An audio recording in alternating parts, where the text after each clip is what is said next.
My wife's new lover showed up at our romantic dinner and took her to his table. I can still hear the sound of her heels hitting the cold restaurant floor, each step like a hammer in my chest. She didn't even hesitate.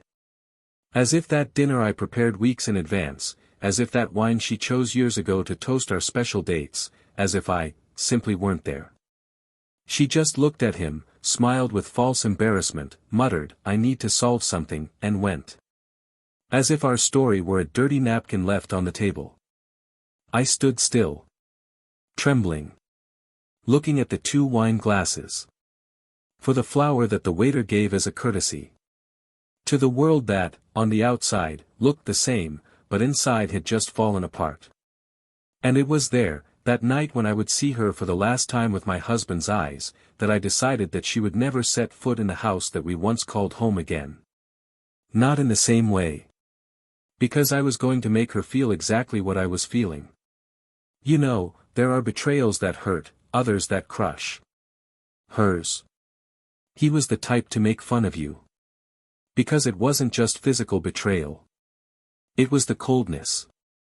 The certainty that, for her, I no longer mattered. As if I were predictable. Like she was sure I would just suck it up, back off, accept it. As if I had been tamed by years of blind loyalty, of love handed out on a silver platter. She thought I was going to stay silent. That I would settle for playing the fool while she started her life over with her new trophy. And maybe that's exactly what I would have done. But there was something that night. One click. A break inside me. When she pulled out her chair and sat at his table, while everyone around her pretended not to see the absurdity of it, something died in me. And what was born in that place was something else. A type of lucidity. Cold. Calculator. It needs. In the days that followed, she returned home as if nothing had happened. He hugged me with a practiced smile, as if to say, "Thank you for putting up with what I do behind your back." And I reciprocated. I looked into her eyes. I talked about dinner, about how beautiful she looked. I still made love to her, I still prepared coffee the next morning. Because I wanted her to believe that everything was under control. Because when the blow came, she needed to be completely unarmed. She thought I didn't know. That the man she took to the table was just another lover, another emotional escape that she could hide between cheap sheets and coded conversations. She didn't know I already had proof. That I already had images. That I knew about the hotel. Meetings during office hours. The car is always parked in the same corner of the mall. She had no idea that dinner was purposely arranged at that restaurant. Because I knew he would be there. That this was their territory. I just wanted to watch. I wanted to see how far she would have the courage to go. And she went beyond what I imagined. She crossed the line. In front of me. And he still smiled. Have you ever seen the look of someone who no longer feels anything for you? Who has already put you on the shelf of worn-out objects? It's an empty look. And that was the look she gave me that night. And that's why I didn't hesitate. She didn't see the movements I started to make. Visits to the registry office. The silent trips to the bank. Meetings with specialized lawyers. He didn't realize that, little by little, I was removing his name from everything that used to be ours. That the passwords have changed. That her access has been revoked.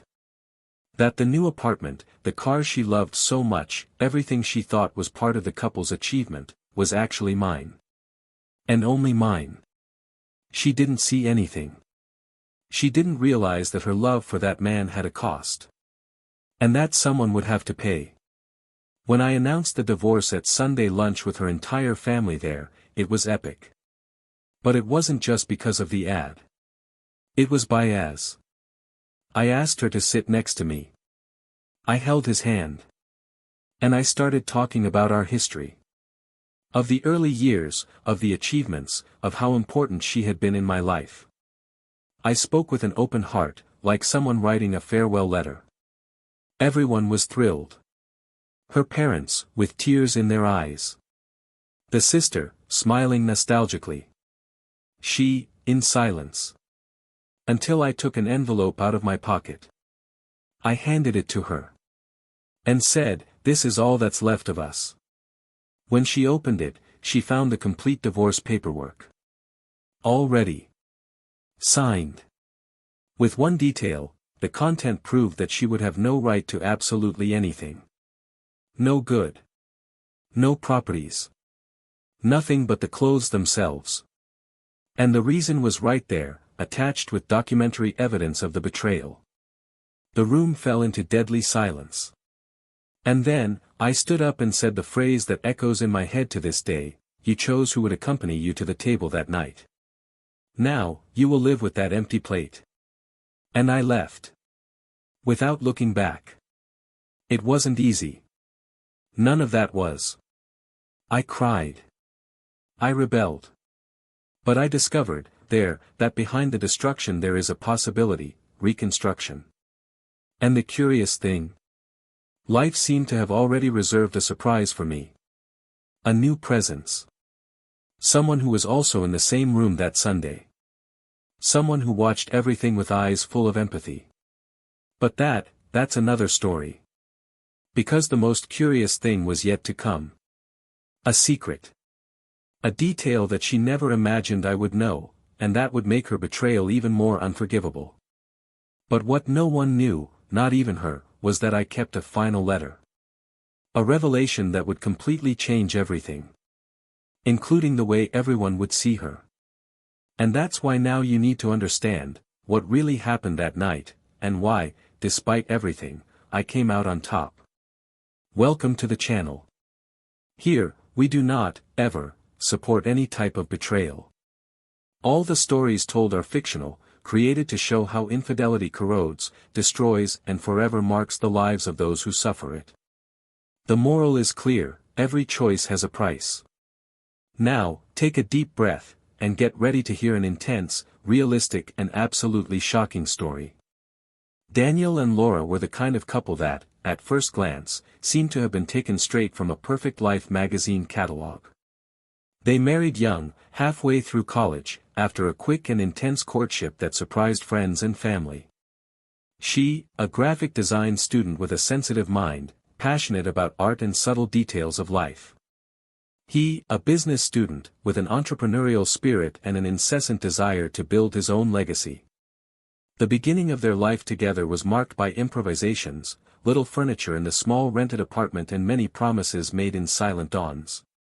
Together, they learned to cook, shared bills, frustrations and achievements. Daniel always had a protective look on her.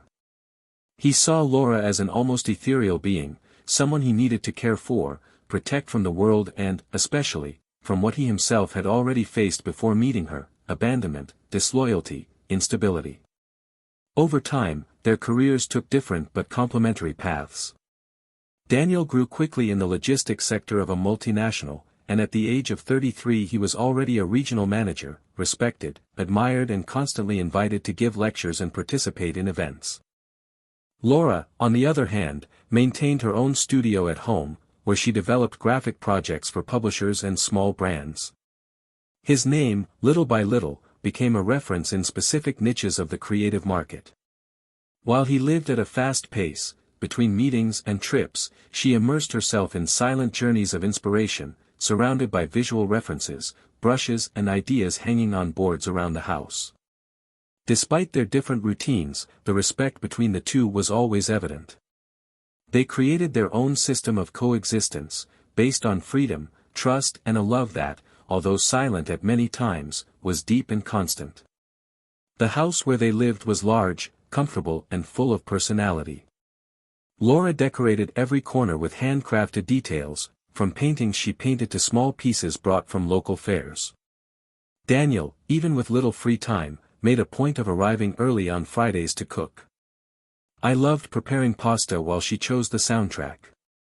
They laughed, danced in the kitchen, got drunk on cheap wine and sweet memories. They didn't have children, not by choice, but by a series of failed attempts that they learned to deal with delicately, without making it an open wound.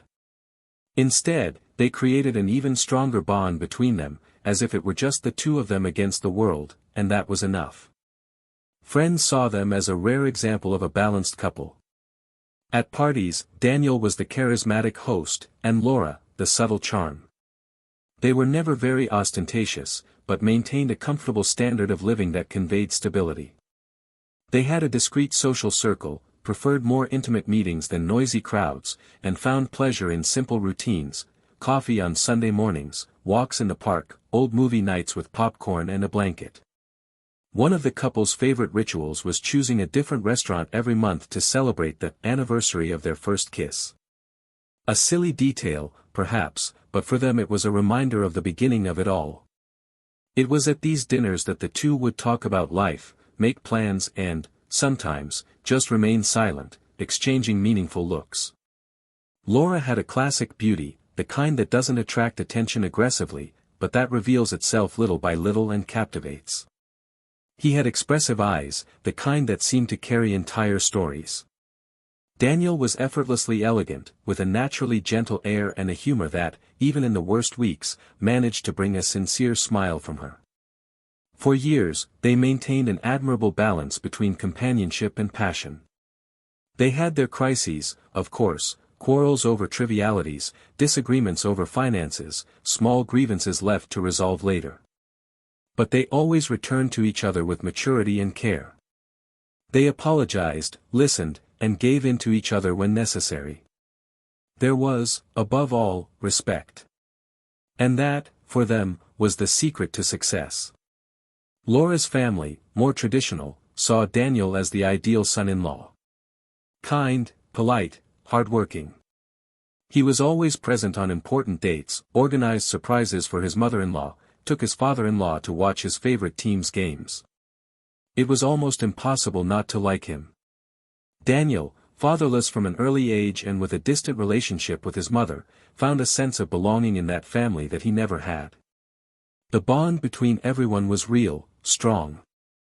Therefore, when Daniel began renovating one of the areas of the house to build a small reading and painting space for his wife, no one was surprised. It was just one more show of affection among many. Laura, moved, hugged him in front of everyone when she saw the finished project.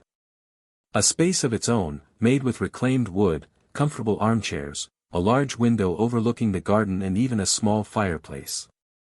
Over time, the routine brought some longer silences.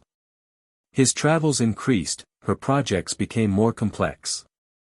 Still, they found ways to reconnect. Daniel started leaving notes in unlikely places around the house. Sometimes he hid letters inside books she hadn't read yet, or bought new plants for the garden she cared for so much. Laura, in turn, started cooking new dishes when he returned from travel, even though he didn't like cooking. These small actions, although discreet, were constant symbols that, despite the tiredness of the outside world, there was still dedication between them. That particular month, though, felt special. Daniel had reduced his trips and was more present. There was something in his eyes, a mixture of relief and excitement, that Laura noticed but didn't comment on. He was more affectionate, more willing. I would spend hours next to her in the studio, just watching or reading while she painted. One day, he showed up with tickets to a piano concert, a rare thing. The other day, he prepared a complete dinner, complete with wine that she had casually mentioned months ago. For her, this was a surprise. There was something different in the air, as if something was being built in silence. She began to wonder if he was planning something, but decided not to invade that space with questions. She preferred to just live that moment which, without her knowing, was the beginning of a turning point. The week of the special dinner, everything seemed aligned. Daniel was excited, more than usual. He spent the entire Saturday organizing everything with attention to the smallest details. He made reservations, chose flowers, checked the ambient music in the place, even the table seating. He wanted everything to be perfect. When she went out to get a last-minute gift, Laura stayed in the studio, not knowing that that dinner would mark them both forever. And not in the way she imagined. The clock ticked and the day arrived. Daniel put on his best suit, adjusted the watch he inherited from his father and put on perfume that he only used on special occasions. Laura appeared in a dark blue dress that matched the discreet nail polish on her nails. It was beautiful. He observed her in silence for a few seconds, admiring every feature, as if he were mentally recording that image. She smiled and asked if anything was out of place. He just replied that she was perfect. And they left, hand in hand, as they always did.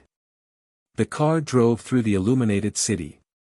Laura was talking about a new project commission, about the colors she intended to use, about an exhibition she wanted to visit. Daniel listened, smiled, made subtle comments. They arrived at the restaurant in a light mood. The atmosphere was refined, discreet, with yellowish lights and soft instrumental music.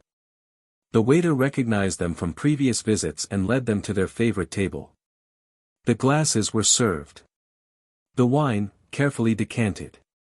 The atmosphere was celebratory. But there was something else in the air. Something Laura still couldn't name. And Daniel, in turn, waited. It was just another dinner for those who saw them from outside. But there, on that perfectly set table, an entire world was about to change. Their story was about to take a turn that not even those closest to them could have predicted. Because there were things that one of them knew, and that the other didn't even imagine. The restaurant was softly lit by a palette of golden light that trickled down the walls like a memory. Instrumental music filled the silences with delicacy, and the well-decorated dishes were passed between the tables like small rituals. Daniel observed every detail with unusual attention, from the way the waiters moved to the looks exchanged between the couples around. Laura, with her fingers intertwined on the napkin, seemed relaxed, calmly commenting on the decoration of the place, on a piece she had seen in the studio during the week, on the next steps of the new project with a publisher. Daniel nodded, returned words with genuine interest, but inside, something was stirring. It was as if time was fragmented, as if each second carried a specific weight. Something inside him had already disconnected from the lightness of that dinner. Her laughter sounded distant. The cup in her hand seemed too fragile. Every word she said passed through a filter that he himself couldn't turn off. In the previous days, a series of small signals began to collide within him. First was the lack of response to messages that previously received an immediate response. Then, the vague excuses to avoid meeting your mutual friends. The absences began to be filled by a new energy in her, a different excitement, almost imperceptible, but present. Laura was more vain, more busy with what to wear, more distant in simple moments, as if her head was always somewhere else. Daniel didn't want to believe it at first. He thought about tiredness, overwork, the natural wear and tear of years together. But there was something beyond. Hours began to expand.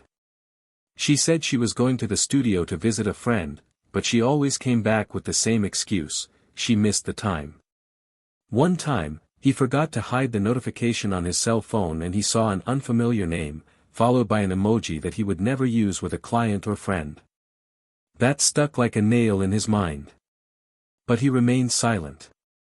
I wanted to observe. I wanted to understand where this was going. Because there was still a part of him that wished he was wrong. That week, Daniel had the confirmation that took him off track. A coworker, without knowing anything, casually commented about seeing Laura in a downtown cafe, on a day when she claimed to be at home completing a delivery. The colleague described a tall, refined-looking older man sitting next to her, both of them laughing like old acquaintances. Daniel showed no reaction. He continued the conversation as if it were nothing, but inside, a bomb had exploded. He knew. And for the first time, I knew I needed to act. He scheduled that dinner with a purpose. Not to confront her, not yet. I wanted to see. He needed to see it with his own eyes. Knowing hurt, but confirming it would be the definitive wound that would make him reborn. Laura looked especially beautiful that night. She was wearing a new dress, chosen by herself the week before, and the perfume he gave her on their last wedding anniversary. This bothered him more than it should have. The way she crossed her legs, the way she looked around, the way she smiled at the waiters warmly, as if everything was perfectly normal. He tried to smile too, but inside him an abyss opened in silence. With every second that passed, he felt their story dripping down the edges of that table, invisible to everyone's eyes except his own. The waiter served the starter. They talked about the idea of traveling on their next vacation, perhaps a new attempt to visit Tuscany, as they had dreamed of before the pandemic. Laura said she would love to see the vineyards, the hills, the dusty fields again. Daniel smiled, but everything in him hardened. The sight of her in that scenario now seemed like a cruel irony. When he mentioned the name of a colleague who was going to live in Italy with his wife, she was distracted for a second. He looked away. He touched the necklace with an involuntary gesture. Small signs that, to attentive eyes, say more than 1,000 words. He noticed everything. And he didn't say anything. Until it happened. Like a damned script, the man entered the restaurant. He was dressed with discreet elegance, his hair was well combed, he walked confidently. Daniel recognized him immediately, even though he had never seen him in person. It was him. There were no more doubts. Laura stopped for a second, frozen, when her eyes met his. He tried to hide it, but it was too late. The man smiled, as if this were just a pleasant coincidence. He approached the table naturally, as if he were an old friend. Daniel watched every gesture. Every word. He heard the man say, in a soft voice, that he didn't expect to see them there. That he was with friends, but saw the couple and wanted to say hello. Laura shook her head, muttering something about coincidence, disconcerted, clearly uncomfortable. The man then politely invited her to come to his table and say, hello. She hesitated. He looked at Daniel. He just smiled and said go, with the most serene voice he could find within the chaos itself. Laura stood up. As if she were being pulled by an invisible force. He went to the other man's table. It stayed there longer than would be acceptable. Laughed. He touched his shoulder. Daniel watched everything. Not out of jealousy. Not for revenge. But finally. He needed it to end there, inside him. That image would be the last piece of the puzzle. The wine in his glass was untouched. The main course grew cold before him. And yet, it all made sense. Time had stopped. And with it, the love that once existed. When Laura returned, she tried to act normally. You said he was just an acquaintance of a former client. Daniel pretended to believe it. He continued dinner as if you were present. As if you were listening. But it wasn't anymore. His mind was elsewhere. In plans that had been forming for days. On documents he had already signed. In bank transfers already made. In silent decisions that I would make in the coming days. On the way home, the silence between them was thick. Laura tried to start a conversation. He commented on the dish he had ordered, on the dessert he almost chose, on a new idea for the studio. Daniel responded in monosyllables. The radio filled the void with a neutral melody. He didn't look at her. Just drove. Every traffic light, every intersection, every red light seemed to last forever. They got home and she went straight to the bathroom.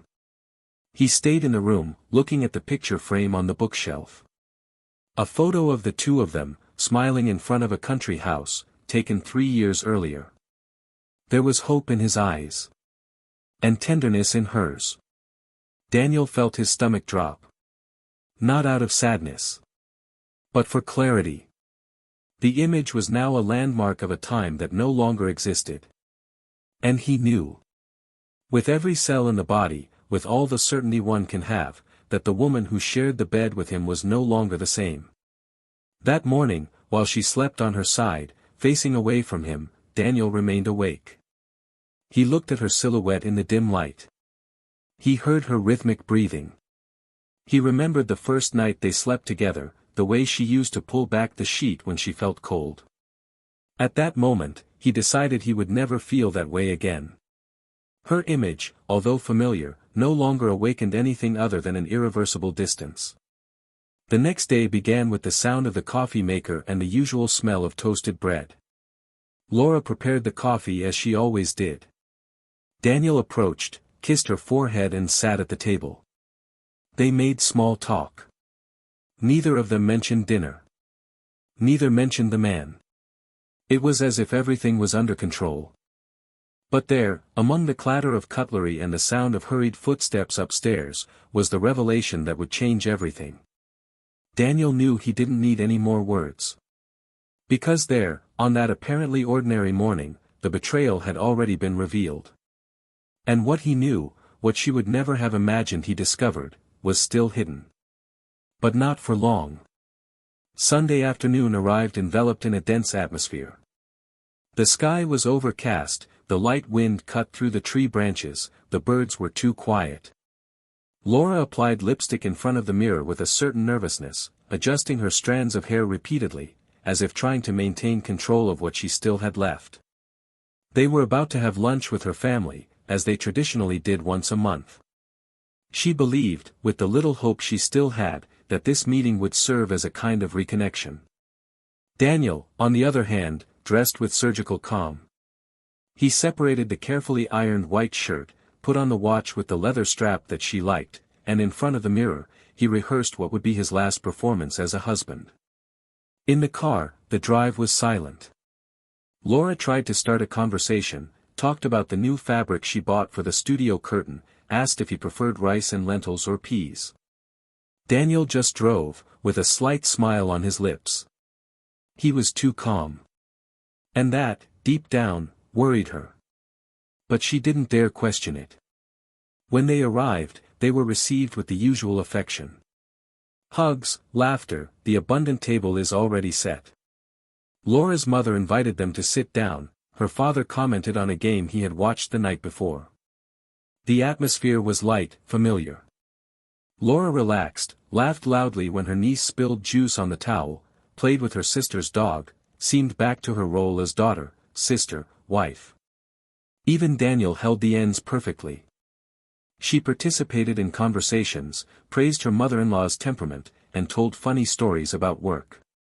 No one in that room suspected what was about to happen. No one imagined that behind the social curtain there was a carefully prepared bomb, about to explode amidst everyone's smiles. At the end of lunch, Daniel stood up and asked for everyone's attention. He said he would like to say a few words in honor of his family, the woman who was by his side for so many years, the support he always received. Eyes turned to him expectantly. Laura crossed her arms, with a half smile, thinking that maybe he was going to make some silly and romantic speech.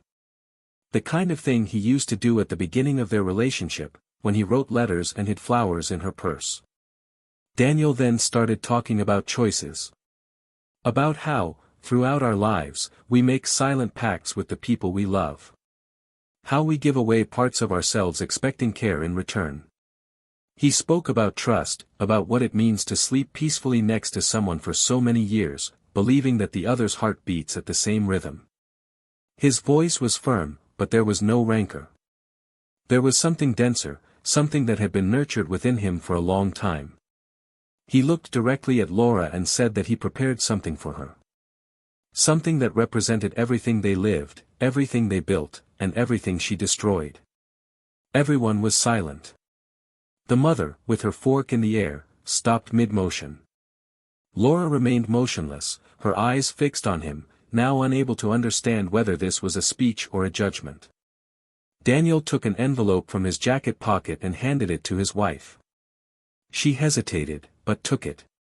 When he opened it, he found the first page of the divorce process, with the full names, date, and his signature already registered at a notary's office.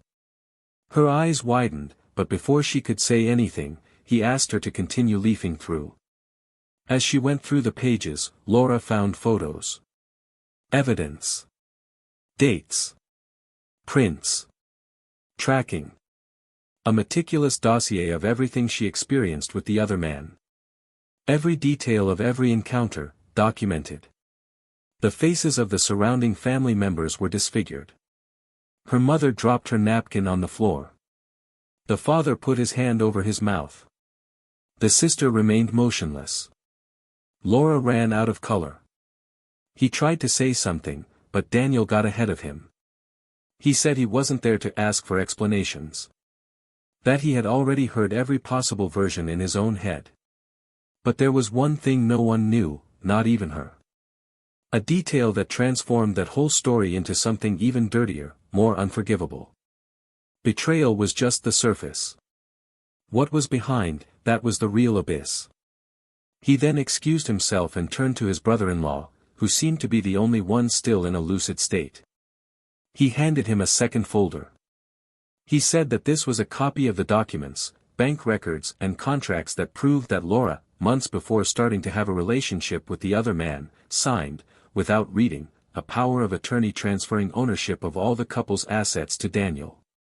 What she thought was a simple authorization for a one-off account movement was, in fact, part of a bigger plan. A silent plan. And now irrevocable. Daniel revealed that, in the last 6 months, he transferred all his assets into his own name. The apartment, the car, the studio, investments, everything was now in his name alone. What's more, the joint accounts were closed.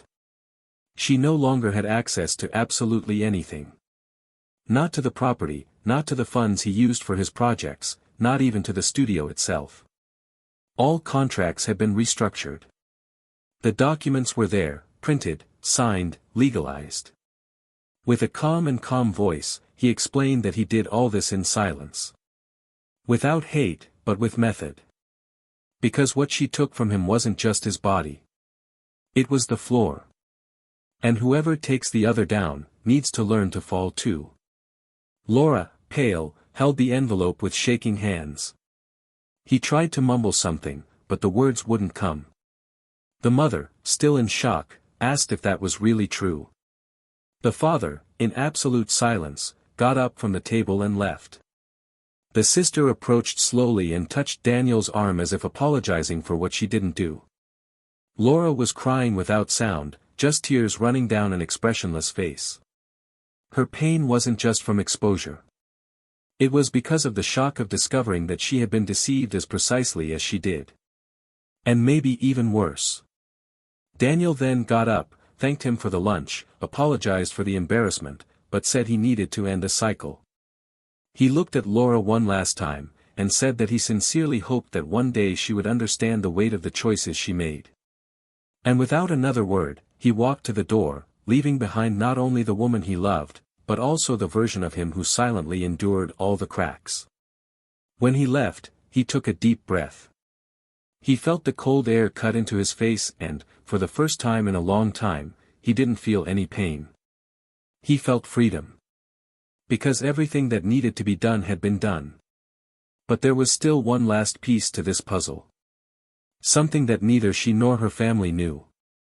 A hidden link that made the betrayal even more devastating. And that soon, it would come to light. The fine rain began to fall with the same subtlety as everything Daniel had planned.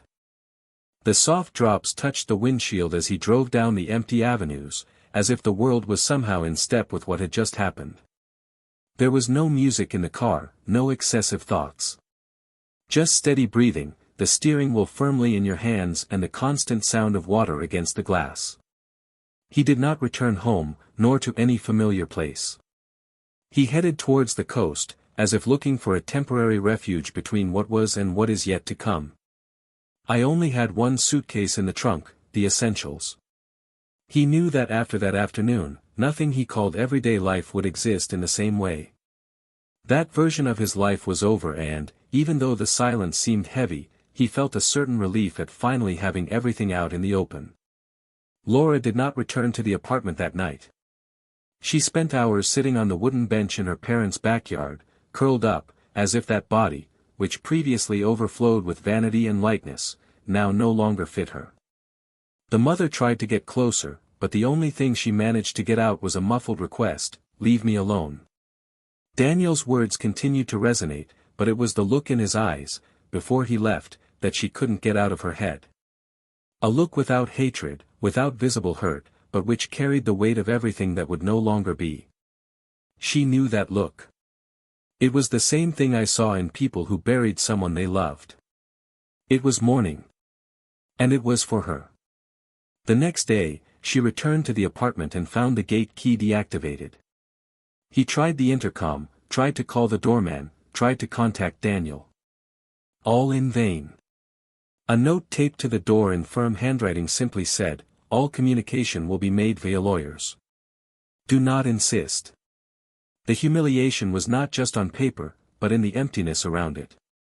It was as if all space had been emptied of its existence. The studio, the one he had built with so much care, was locked with a new padlock. Every detail of that house now screamed absence. Laura sat on the doorframe like a child thrown out of the house. Neighbors passed by, looking discreetly, and she felt her eyes burn with embarrassment. He picked up his cell phone and tried to call again. P.O. Box. Tried to send a message. Silence. It was as if he had disappeared from the world, and she was doomed to exist only among the rubble of what he destroyed with his own hands. Meanwhile, Daniel walked along the deserted beach in the late afternoon. The damp sand underfoot, the choppy sea ahead, the wind cutting into her face with more intensity than any word Laura said. He still thought about her, but now differently. Not with desire, not with longing, but with a kind of cold curiosity. I thought about what she was doing, how she reacted to the news, what she felt when she tried to come back and realized that she had been removed from her own story. Not for revenge. But as a consequence. Because that's what it was about, not punishment, but closure. A closure at the height of the wound. His cell phone rang, interrupting the flow of thoughts. It was the lawyer. On the other end of the line, the firm voice informed that Laura's team had already received the documents, and that, despite the initial shock, they had not challenged any item until that moment. Daniel just thanked him, hung up, and continued walking, until the sky was completely dark. 2 days later, Laura arranged a meeting with him. Not by message, not by call. Sent a letter. Handwriting. Left at the entrance of his lawyer's office. In the letter, she did not ask for forgiveness. He asked for a moment. A conversation. A look. A thread of humanity between two people who shared almost a decade of life.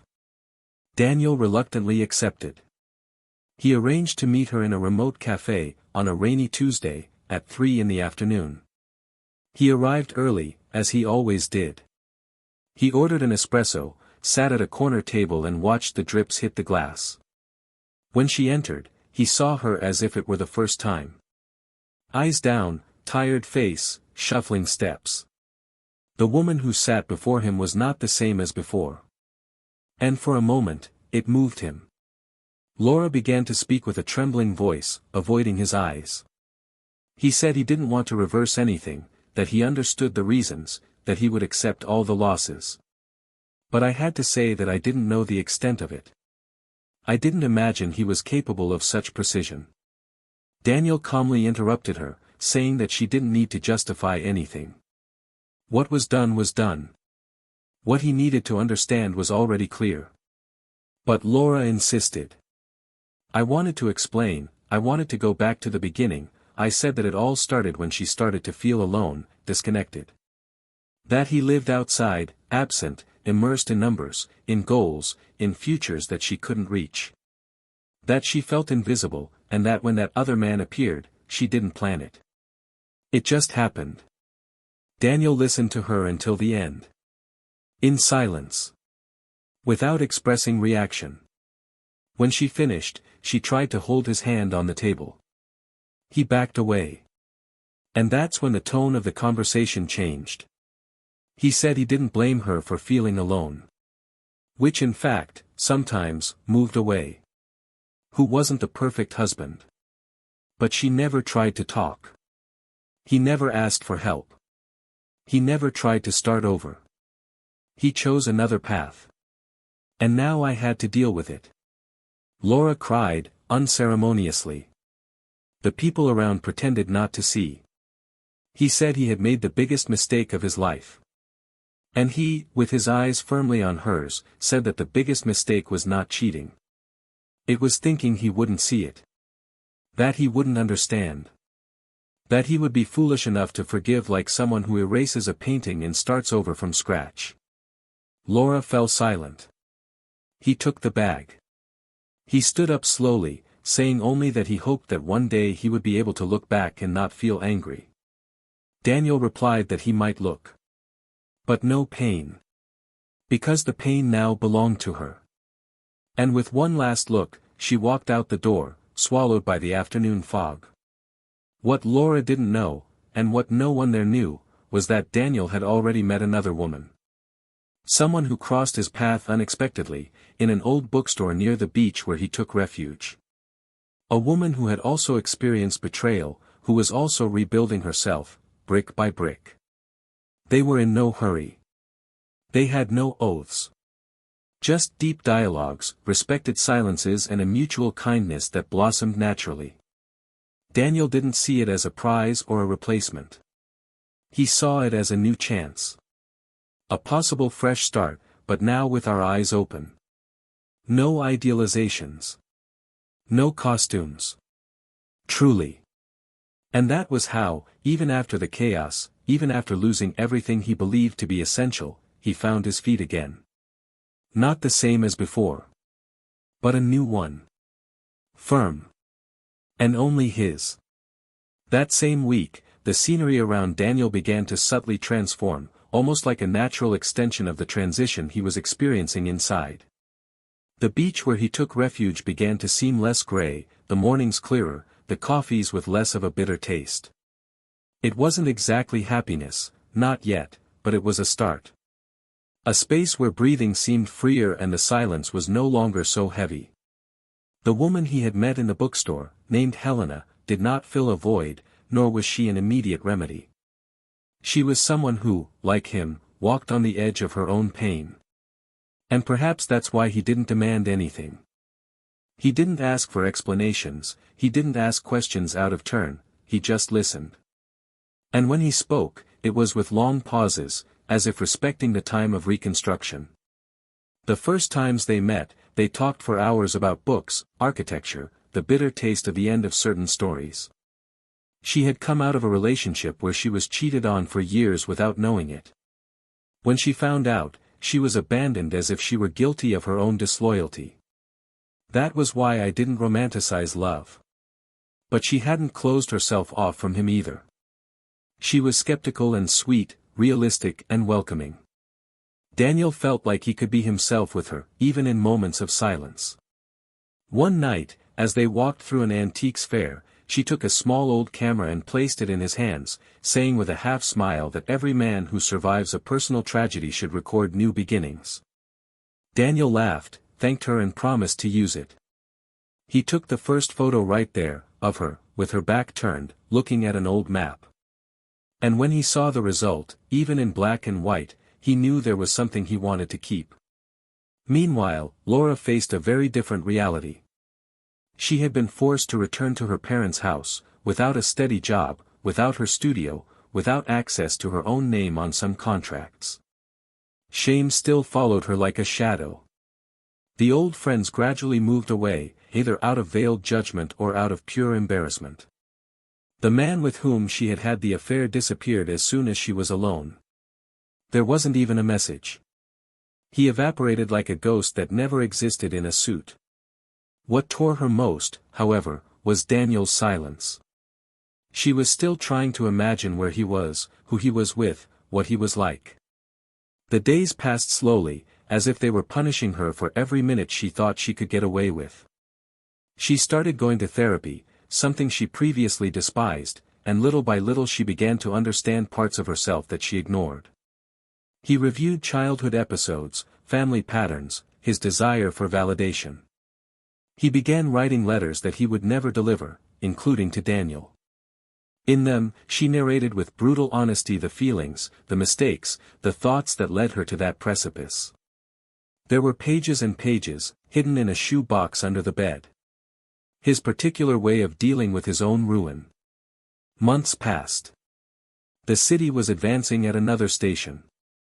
The trees changed color, the clothes became heavier and the days became shorter. Daniel returned to the city in silence, without fanfare, with just one clear objective: to officially end everything. The lawyer had informed him that the divorce papers were ready, all he had to do was sign. He decided not to warn Laura. He went directly to the registry office, in the old center. He sat at reception, waited for his name to be called and went up to the room. It was an old structure, with dark wood furniture and a faint smell of dust. When he entered, he found the lawyer and, to his surprise, Laura was there. Sitting, looking out the window, holding a pen between her fingers. He paused in the doorway for a second, not at her presence, but at the way she seemed, smaller. Not physically, but in energy. She didn't look up. "I just said, I knew you would come today." The lawyer mentioned the possibility, so. "I wanted to be here. Not to reverse anything. Just to, not let you sign alone." Daniel didn't respond immediately. Sat down. The lawyer handed over the documents, and they both signed in silence. The sound of pen on paper seemed louder than usual. At the end, when everything was legal, Laura asked him for a minute alone. The lawyer left, and they stayed in that old room, in front of a window that overlooked a ruined building. She began by saying that she finally understood that love, when betrayed, is not what dies first. What dies first is respect. Then the look. Then silence. And finally, everything else. He said he expected no forgiveness, no friendship, no reconciliation. "But I would like to thank him for not shouting or publicly exposing what he could have done." She said that despite everything, she was still proud of the way he handled the destruction. Daniel listened in silence. When she finished, he just said that she should do with that learning what she thought best. But he, personally, no longer kept anything. There was no grudge, just a memory. And memories, he learned, can be saved without pain. Upon leaving the registry office, Daniel felt a light weight leave his shoulders. It wasn't euphoria, it wasn't happiness. It was the absence of what held him back. In the evening, he returned to the cafe where he had met Helena for the second time. She was already waiting for him, reading a book with a worn cover. When he sat down, she just smiled, closed the book and asked, "Is it over?" He nodded. She didn't say anything else. He just placed his hand over his, and stayed there.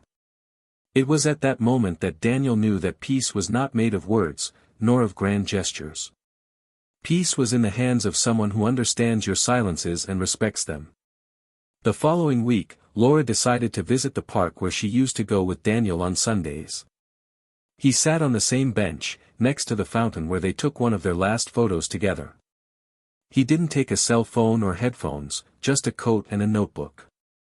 He wrote for an hour, without stopping. Not for him, not to redeem himself. She wrote to herself, like someone who finally understands that some pains do not need to be forgotten, but welcomed. And when she closed the notebook, she felt like maybe she was ready to move on. Not with someone, not for someone, but for herself. On the other side of the city, Daniel watched a documentary with Helena on the couch in their new apartment. The atmosphere was light, there was popcorn on the coffee table, a blanket thrown on the arm of the sofa. When the film ended, she talked about a photography exhibition she wanted to see. He said he took a new photo that morning, of the wet street reflecting the streetlights. She asked to see it. He showed. She smiled. And in that smile, Daniel understood that some stories really end, but not before teaching what should never be allowed again. And that new chapters, even if shorter, can have more truth than a lifetime of lies. The weeks that followed were like an emotional minefield for each of them, but it was in the distance that their destinies began to find their place. Daniel, now with his heart finally free from chains, began to live with a calm that he had never experienced even in the best years of his marriage. He woke up without guilt, drank coffee while watching the light filtering through the window of his new apartment, feeling a different taste in the freedom he had gained. It wasn't just Laura's absence, it was his presence, whole, after so long divided between expectations and frustrations.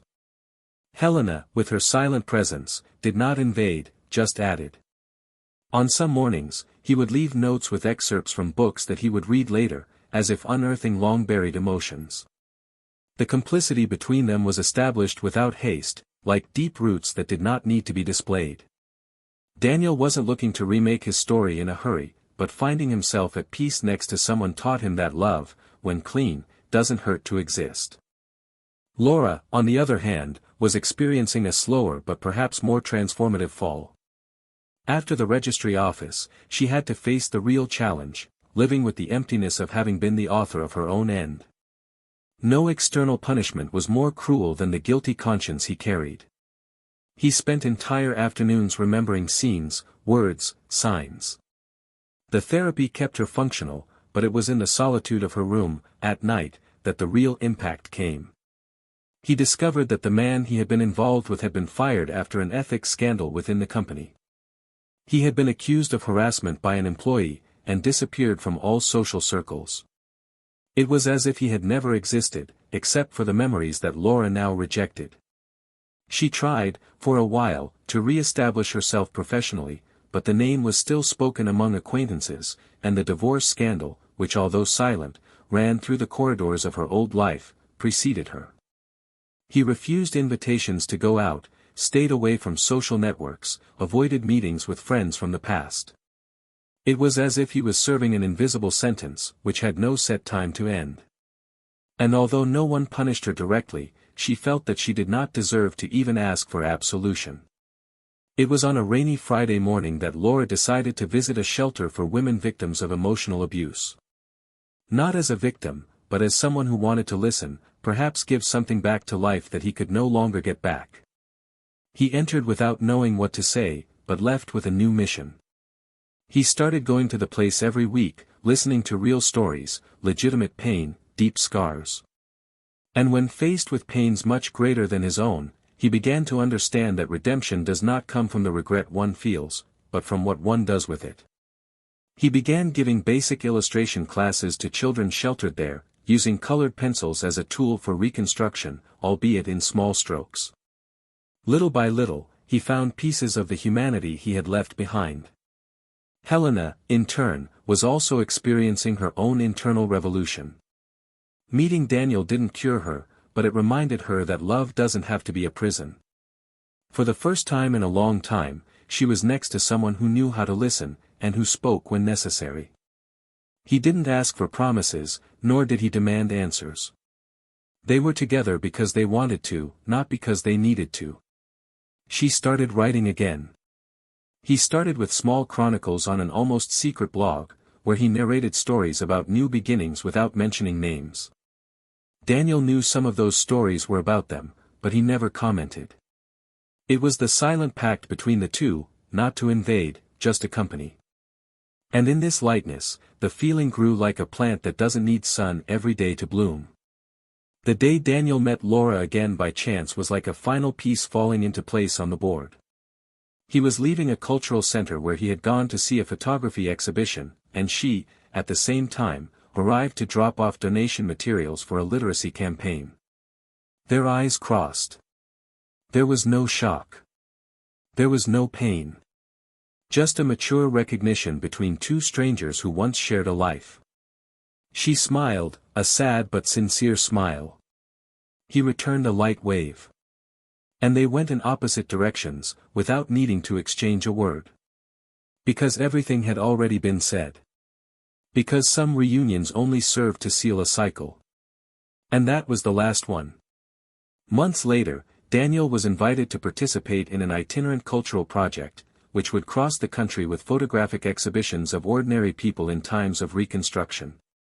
He accepted without thinking twice. He used the camera that Helena had given him, capturing anonymous scenes of hopeful looks, trembling hands holding new leaves, children playing in dim light. In one of the most striking photos, he recorded a woman from behind, sitting in front of a wall full of children's drawings. It was Laura, in one of the classes at the shelter. He didn't call her. I didn't say it was there.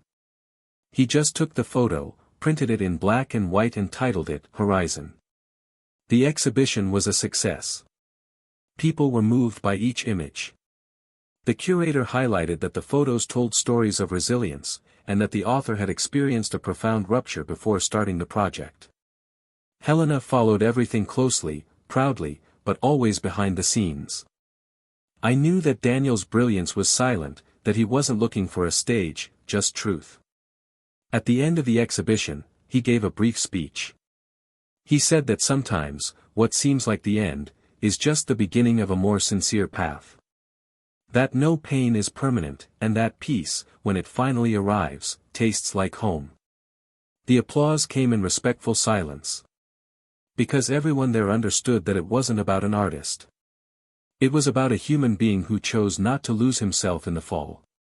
Laura, in another part of the city, organized the shelter's first art fair. He managed to bring together volunteers, local sponsors, and the presence of families to adopt children's drawings. He didn't make money from it, but he gained something he never had: purpose. When I watched the children running between improvised easels, I felt a spark that didn't depend on anyone. For the first time, I wasn't defined by any relationship. It was just her, and that was enough. And so, each one followed different but complete paths. The past has not disappeared, but has found its place, behind. The wounds healed in unexpected but firm ways. Daniel continued photographing, Helena continued writing, Laura continued teaching. None of them went back to what they were. And that was, perhaps, the biggest success of all. Now tell me, what did you think of this story? Do you think Laura deserved this ending? Did Daniel do it right? Did Helena act wisely? I want to know your opinion, so comment below, because I read everything. If you've made it this far, subscribe to the channel and activate the bell so you don't miss any stories like this. And remember, here, we do not support any type of betrayal. Every choice has consequences. Until next time.